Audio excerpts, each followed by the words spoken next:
सबको मेरा आदर भरा नमस्कार। हमारी चर्चा हो रही है भोलेनाथ।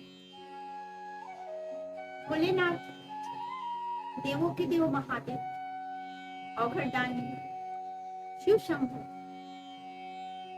दानियों के दानी, महादानी। अभी तक हमने चर्चा की उनके महाकाल रूप का और तारकेश्वर रूप। महाकालेश्वर और तारकेश्वर महादेव की हमारी चर्चा हुई। अनेकों रूप हैं उनके, अनेकों अवतार हैं उनके, शिव पुराण में वर्णित है। तो अब हम उनके आगे के रूप का जानेंगे। आगे उन्होंने जो अवतार लिए उस अवतार की चर्चा करेंगे। तो तारकेश्वर महादेव के बाद नाम आता है बाल भुवनेश्वर। बाल भुवनेश्वर महादेव, इसमें उन्होंने बालक के रूप में अवतार लिया। इसमें इनकी शक्ति, बाल भुवनेश्वर में प्रभु की शक्ति है बाल भुवनेश्वरी माता। और यह रूप जो बहुत ही सुखदायक है, सभी के कष्टों को हरने वाला है। इनकी पूजा की जाती है और ये सुख देता है। यह उत्तराखंड में कोट द्वार में भुवनेश्वर मंदिर है भगवान शिव का। भगवान भुवनेश्वर वहां वास करते हैं। इसके बाद उनका एक अवतार आता है षोडश विदेश। बाल भुवनेश्वर के बाद महादेव का जो अवतार है वह है षोडश विदेश। षोडश विदेश महादेव का जो अवतार है उसमें उनकी शक्ति है षोडश विदेशा माता। इसमें प्रभु भगवान महादेव 16 कलाओं में निपुण माने जाते हैं।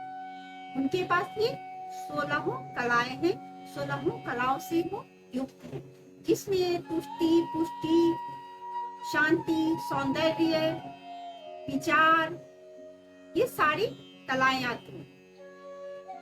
इस तरह से 16 कलाएं हैं।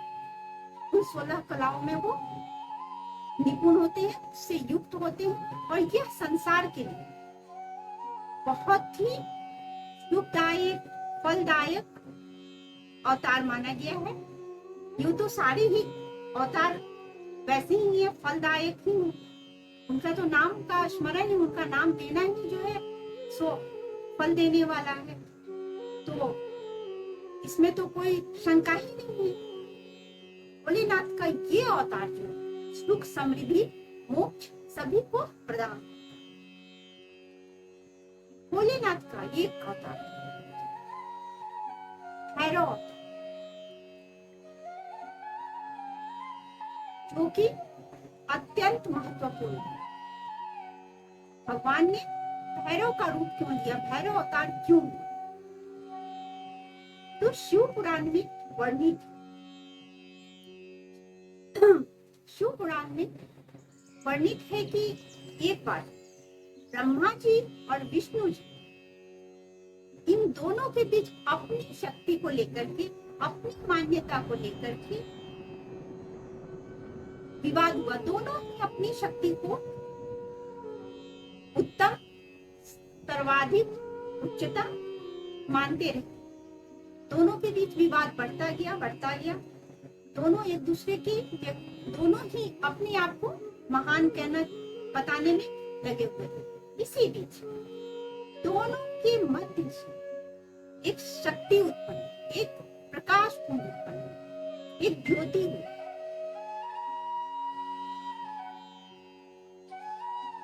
एक ज्योति उत्पन्न हुई। वो ज्योति जिसका ना आदि था ना अंत, अंतहीन ज्योति, वो ब्रह्मा जी और विष्णु जी के मध्य से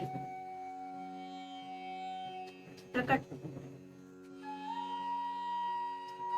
और उस ज्योति के प्रभाव से, उस तेज के प्रभाव से ब्रह्मा जी का 5वां सर जो है, उनका जो 5वां सिर था वो जलन होने लगी, वो जलने लगा। ब्रह्मा जी को लगा कि ये हमारी शक्ति से उत्पन्न हुए, तो उन्होंने उनसे कहा, शक्ति पुंज से कहा कि तुम मेरी शरण में आ जाओ। उन्हें लगा कि ये मेरा पुत्र है क्योंकि मेरी शक्ति से उत्पन्न है। शिव के उस स्वरूप को, उस शक्ति पुंज को, उस प्रकाश पुंज को क्रोधा और शिव ने भैरव को उत्पन्न किया। वो भैरव, शिव ने आदेश दिया भैरव को कि ब्रह्मा जी के इस मस्तिष्क को, जिसने शिव की निंदा की है, उस पर शासन कर। तत्काल भैरव ने ब्रह्मा जी के उस 5वें सर का खंडन किया, अपने बाईं उंगली के नाखून के अगले सिरे से ब्रह्मा जी के 5वें सिर का खंडन कर दिया। भयभीत हो गए प्रभु, ब्रह्मा जी और विष्णु जी भयभीत हो गए। वो प्रभु की आराधना करने लगे। ब्रह्मा जी ने शब्दमुद्री का पाठ आरंभ किया। शिव जी का क्रोध शांत हुआ और उन्होंने दोनों को क्षमा दान। फिर उन्होंने काल भैरव को कहा, भैरव जिनको काल भैरव कहा जाता है, जिन्होंने ब्रह्मा जी के 5वें सिर का खंडन किया था, उनसे कहा कि आप काशी चले जाइए क्योंकि आपने ब्रह्म हत्या की है। शिव जी ब्रह्मा जी का ब्राह्मण है और उनके 5वें सिर का खंडन किया तो ब्रह्म हत्या लग गया, काल भैरव पे ब्रह्म हत्या लगा। तो उन्होंने कहा कि आप काशी चले जाइए जहाँ आपको मुक्ति मिलेगी इस ब्रह्म हत्या से, और उन्हें वहां का अधिपति बनाकर भेज दिया।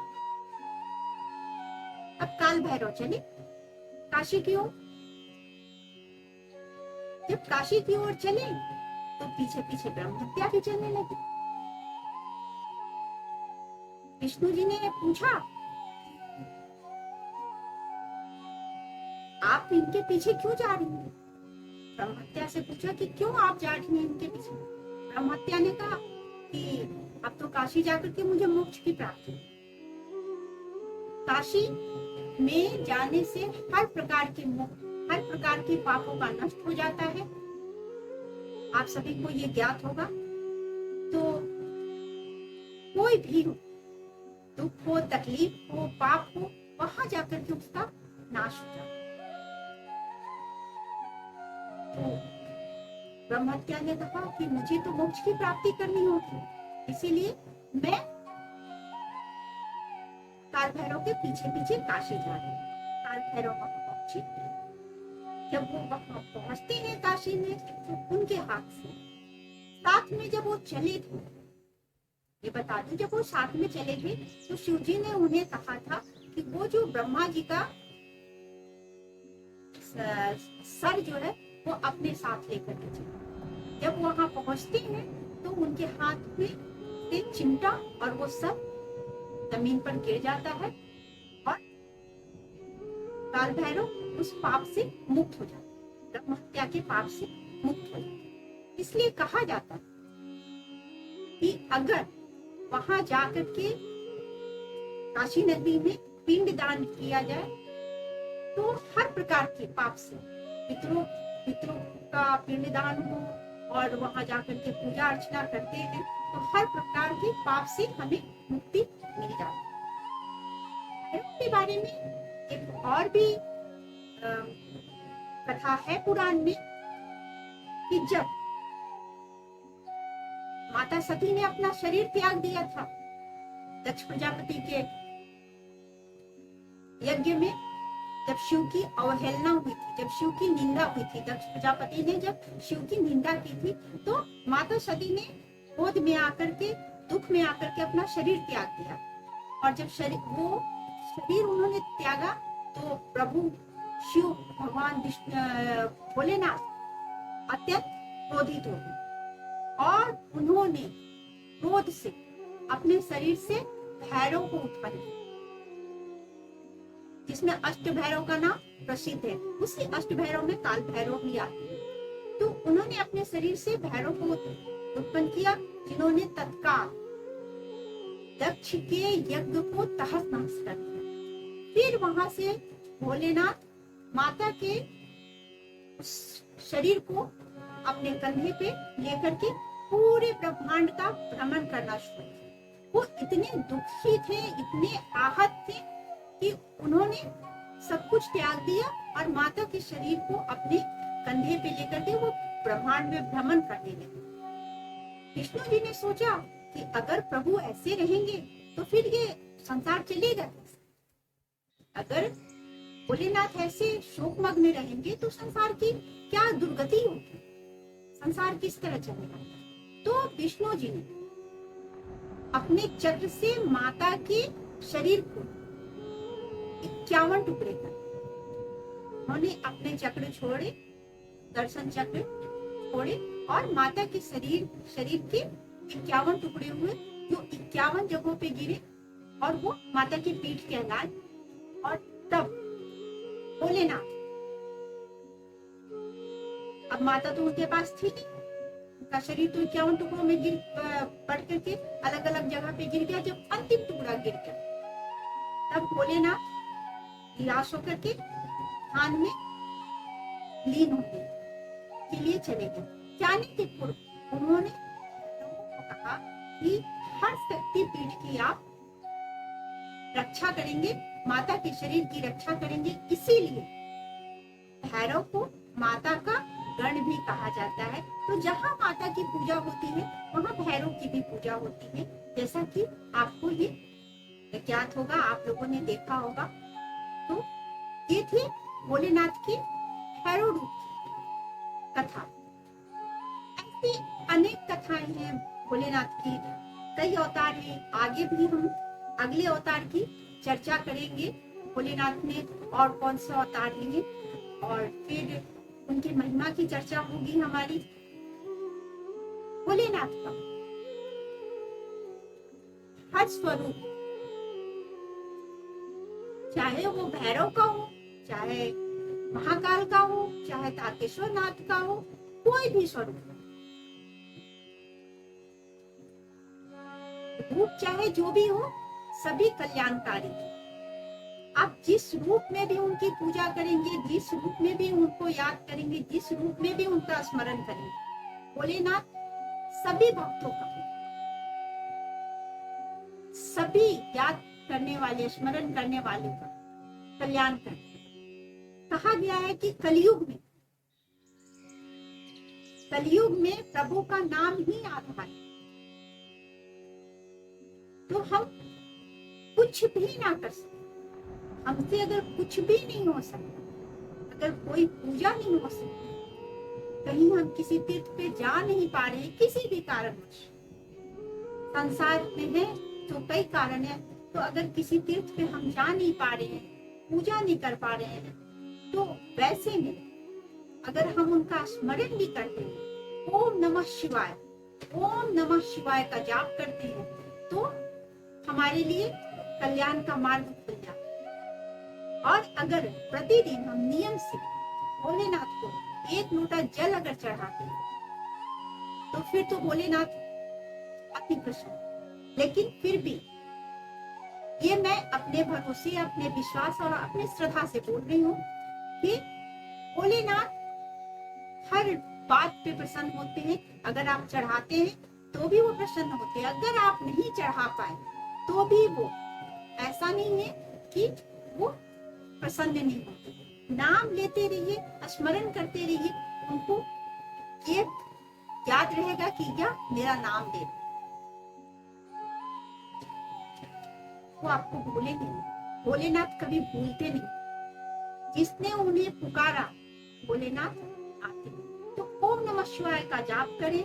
अगर कोई रोग सता रहा है, किसी तरह का भय है, तो महामृत्युंजय का जाप करें। अगर कई बार यह भी होता है, सुनने में आता है कि कई लोग हैं जो संस्कृत शायद वो पाठ नहीं कर पाते होंगे, बहुत सारे लोग होंगे उसमें, मैं किसी का भी, लेकिन हिंदी तो सभी करते हैं, पर संस्कृत कई लोगों को पढ़ने में हो सकती है असुविधा हो, तो यह भी कहीं नहीं है कि हम संस्कृत में ही बोलेंगे तो भोलेनाथ सुनेंगे। उस भाव को हम हिंदी में भी बोलते हैं तो भी भोलेनाथ सुनते हैं।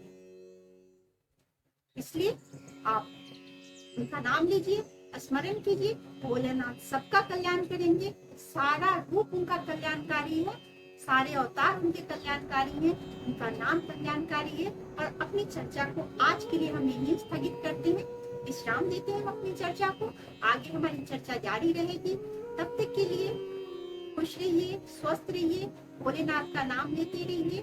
और इस चर्चा को आगे बढ़ाएं तो आप अपने सुझाव दीजिए, शेयर कीजिए, चैनल को सब्सक्राइब कीजिए कि हमारी चर्चाएं निरंतर जारी रहे, हम उनकी चर्चा करते रहे, भगवान की, प्रभु की चर्चा हमारे बीच होती रहे और उस चर्चा में हम आनंदित होते हैं। सब्सक्राइब कीजिए चैनल को। तब तक के लिए ओम नमः शिवाय।